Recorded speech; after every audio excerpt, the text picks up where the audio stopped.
میں پڑھتا تھا ایک زمانے میں کالج میں، تو وہاں ایک صاحب لیکچر دینے کے لیے آئے،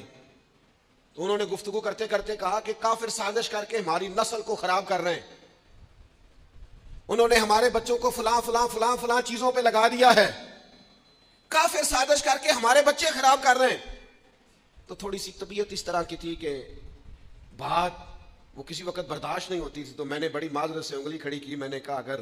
خوگر حمد سے تھوڑا سا گلا بھی سن لے، اگر گستاخی نہ سمجھی جائے تو ایک جملہ کہنے کی اجازت ہو۔ انہوں نے کہا بیٹا کہیے۔ تو میں نے اٹھ کے کہا حضرت کافر تو بڑی دیر سے سازشیں کر کے ہماری نسل کو خراب کر رہے ہیں، ہم تبلیغ کر کے ان کی نسل کو مسلمان نہ کر دیں،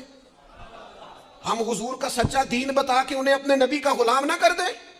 وہ اپنا جعلی سودا بیچیں اور ہماری نسلوں تک پہنچ جائیں، تو ہم کتنے نکمے سیل مین ہیں کہ ہمارا اصلی سودا ان کے گھروں تک نہ پہنچے۔ اور مسلمان تو جس گلی سے گزر